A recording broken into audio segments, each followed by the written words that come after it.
বিদ্রোহীদের অপ্রতিরোধ্য হামলায় কঠিন সময় পার করছে মালির সামরিক জান্তা সরকার। বিগত কয়েক বছরের মধ্যে দেশটিতে সবচেয়ে বড় হামলা চালিয়েছে আল কায়েদা সংশ্লিষ্ট গোষ্ঠী জেএনআইএম ও তুয়ারেগ বিদ্রোহীরা। বেশ কিছু এলাকার নিয়ন্ত্রণ এখন তাদের দখলে। প্রশ্ন উঠছে, হঠাৎ কিভাবে এতটা শক্তিশালী হয়ে উঠল সরকার বিরোধীরা? তবে কি সরকারকে সুরক্ষা দিতে ব্যর্থ হচ্ছে রুশপন্থী যোদ্ধারা?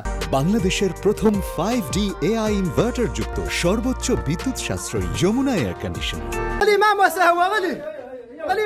আফ্রিকার দেশ মালির উত্তরাঞ্চলীয় শহর কিদালের গভর্নর অফিসে উল্লাসে মত্ত অস্ত্রধারীরা।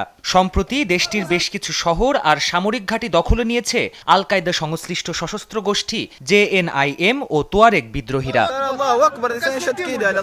গেল কদিন ধরেই এসব সশস্ত্র গোষ্ঠীর আক্রমণের শিকার মালির সামরিক জান্তা সরকার। কিদাল ছাড়াও হামলা চালানো হয়েছে রাজধানী বামাকো, সেভারে আর গাও শহরে। প্রধান সামরিক ঘাঁটিতেও হয়েছে হামলা। আত্মঘাতী বোমা হামলায় গুরুতর আহত হয়ে হাসপাতালে নিহত হয়েছেন দেশটির প্রতিরক্ষা মন্ত্রী সাদিও কামারা।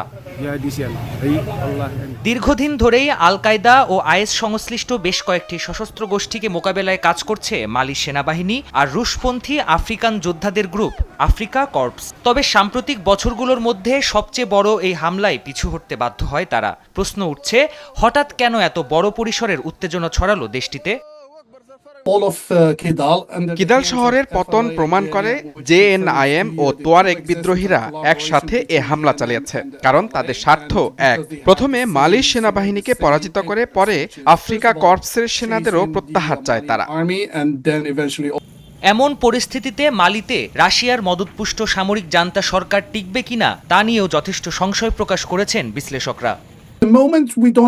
সাম্প্রতিক ঘটনাগুলো জান্তা সরকারের ভেতরে বিভাজন তৈরি করেছে, ফলে আগামী কয়েকদিন মালির সরকারের জন্য অত্যন্ত কঠিন হতে যাচ্ছে। দেশটির রাজনৈতিক পরিস্থিতি কোন দিকে গড়াবে বা ক্ষমতার রদবদল হবে কিনা সেটা এখন দেখার বিষয়। তবে সরকারি বাহিনীতে হামলা চালিয়ে নিজেদের শক্ত অবস্থানে নিয়ে গেছে জেএনআইএম। 2021 সালে অভ্যুত্থানের মাধ্যমে ক্ষমতা দখলের পর সামরিক শাসন জারি করা হয় মালিতে। অন্তর্বর্তী সরকার প্রধান আসিমি গোইতার ক্ষমতা টিকিয়ে রাখতে প্রায় 2000 সেনা মোতায়েন করে রাশিয়া। ফরাসি ও মার্কিন বাহিনীকে হটিয়ে মালির প্রধান রাজনৈতিক ও সামরিক সহযোগী হয়ে ওঠে ভাড়াটে সেনা ভাগনার গ্রুপ। পরবর্তীতে রুশ প্রতিরক্ষা মন্ত্রণালয়ের সরাসরি অধীনে গঠিত হয় Africa corps. Pranpratim Kundu, Jamuna news.